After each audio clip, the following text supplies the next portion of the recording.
7 अक्टूबर 2023 के बाद इजराइल ने हमास को दूसरा बड़ा झटका दिया।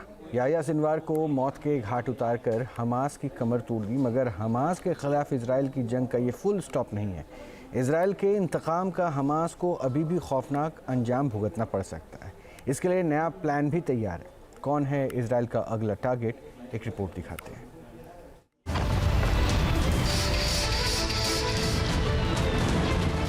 पहले हमास चीफ इस्माइल हानिया को मारा,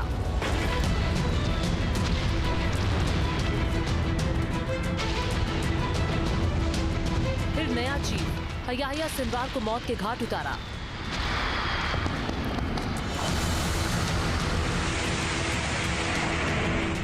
अब इजराइल का अगला टारगेट कौन?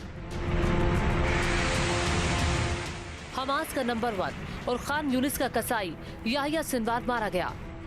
इजराइल ने 7 अक्टूबर 2023 को हुए हमले के मास्टरमाइंड को मिट्टी में मिला दिया,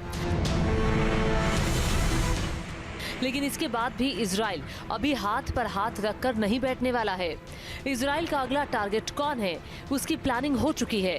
गाजा में भीषण बमबारी अब आईडीएफ की अगली रणनीति का हिस्सा है। इजराइल का पहला फोकस उन बंदूकों को छुड़ाना है जिन्हें हमास आतंकियों के बर्बर अटैक के बाद अगवा कर लिया गया था। तो वहीं दूसरा फोकस गाजा से हमास का नामो निशान मिटाना है। चाहे हमास हो या हिजबुल्लाह, दोनों पर इजरायली सेना कहर बनकर टूट रही है। लेबनान से लेकर गाजा तक हवाई हमलों के साथ साथ इजरायली सेना जमीनी आक्रमण भी कर रही है। हमास चीफ याह्या सिनवार जमीनी अटैक में ही मारा गया।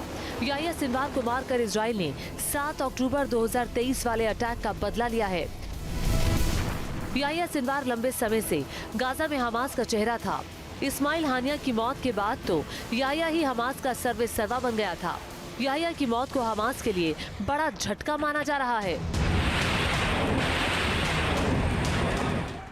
इजरायली हमले में याह्या सिनवार की मौत के बाद हमास में हाहाकार मचा हुआ है।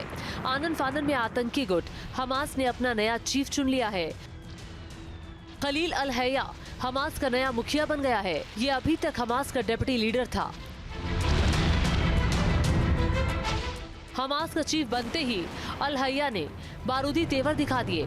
उसने इजराइल के खिलाफ जंग को और भड़काने का ऐलान कर दिया।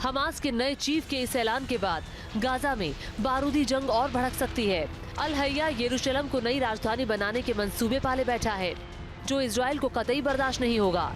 यानी गाजा में युद्ध अब महायुद्ध में बदलने वाला है।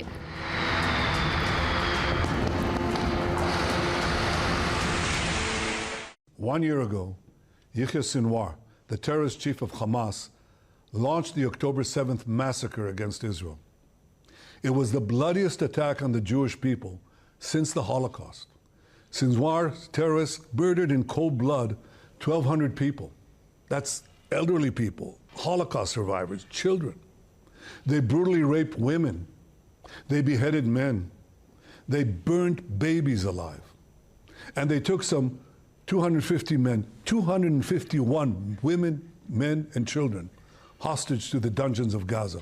Today, the mastermind of this day of sheer evil is no more. While this is not the end of the war in Gaza, it's the beginning. Israel ने हमास को बड़ा झटका दिया है। याह्या सिनवार को मौत के घाट उतारकर हमास की कमर तोड़ दी है। लेकिन हमास के खिलाफ इजराइल की जंग का ये फुल स्टॉप नहीं है। इसके इंतकाम का हमास को अभी खौफनाक अंजाम भुगतना पड़ सकता है। इसके लिए आईडीएफ ने नया प्लान भी तैयार किया है, बस अमली जामा पहनाना बाकी है। Team news nation.